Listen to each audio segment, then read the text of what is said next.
Hi friends, Sai Satcharitra 20వ అధ్యాయంలో కాకా యొక్క పనిపిల్ల దాసుగనుకు ఈశావాస్యోపనిషత్తు ఏ విధంగా బోధిస్తుంది అనే విషయం గురించి చాలా ఆసక్తికరమైన విషయం ఇది. దీన్ని వీడియో చివరి వరకు స్కిప్ చేయకుండా చూడండి. అలాగే నా ఛానల్ కనుక మీకు నచ్చినట్లయితే సబ్స్క్రైబ్ చేసుకోండి. నా వీడియో కనుక మీకు నచ్చినట్లయితే లైక్ చేయండి. మీ ఫ్రెండ్స్కి ఫ్యామిలీ మెంబర్స్కి షేర్ చేయండి. అలాగే మీకు సాయి అంటే ఇష్టం ఉంటే ఓం సాయిరామ్ అని కామెంట్ చేయండి. అయితే ఆలస్యం చేయకుండా వీడియోలోకి వెళ్ళిపోదాం. బాబా మాటలందు పూర్తి విశ్వాసం ఉంచి దాసుగను షిరిడీ విడిచి విలేపార్లే చేరి కాకా సాహెబ్ దీక్షిత్ ఇంట్లో బస చేశాడు. ఆ మరుసటి దినము ఉదయం దాసుగను నిద్ర నుంచి లేవగానే ఒక బీద పిల్ల చక్కని పాటను మిక్కిలి మనోహరంగా పాడుచున్నది. ఆ పాటలోని విషయం ఎర్రచీరను వర్ణిస్తుంది. ఆ పాప అది చాలా బాగుందని, దాన్ని కుట్టుపని చక్కగా ఉందని, దాని అంచుల చివరలు చాలా అందంగా ఉన్నాయని ఆమె పాట పాడుతుంది. ఆ పాట నచ్చటంతో దాసుగను బయటికి వచ్చి విన్నాడు. అది కాకా పని మనిషి నామ్యా చెల్లెలు. ఆమె చిన్నపిల్ల. ఆమె చింకి గుడ్డ కట్టుకొని పాత్రలు తోముచున్నది. ఆమె పేదరికం, ఆమె సంతోషభావమును కని దాసుగను ఆమెపై జాలిపడ్డాడు.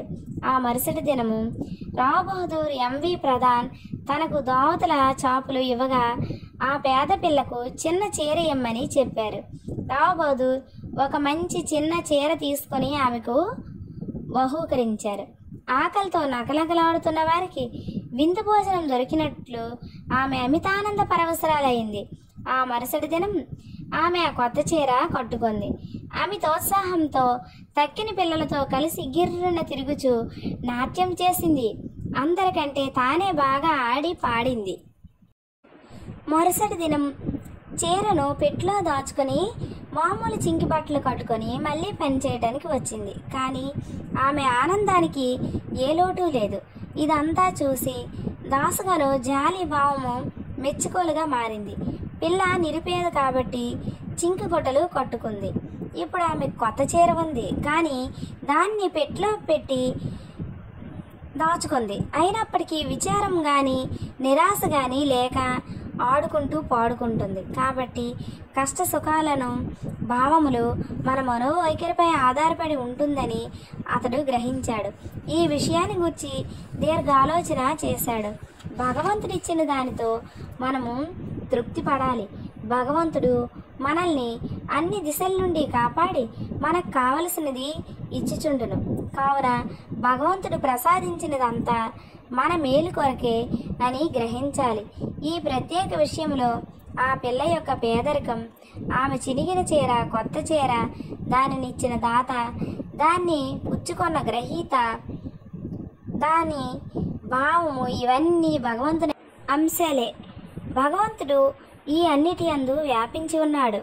ఇచ్చట దాసుగను ఉపనిషత్తుల్లో నీతిని అనగా ఉన్నదానితో సంతృప్తి చెందటం, ఏది మనకు సంభవించుచున్నదో అది అంతా భగవంతుని ఆజ్ఞచే జరుగుచున్నదని, తుదకు అది మన మేలు కొరకే అని గ్రహించాలి.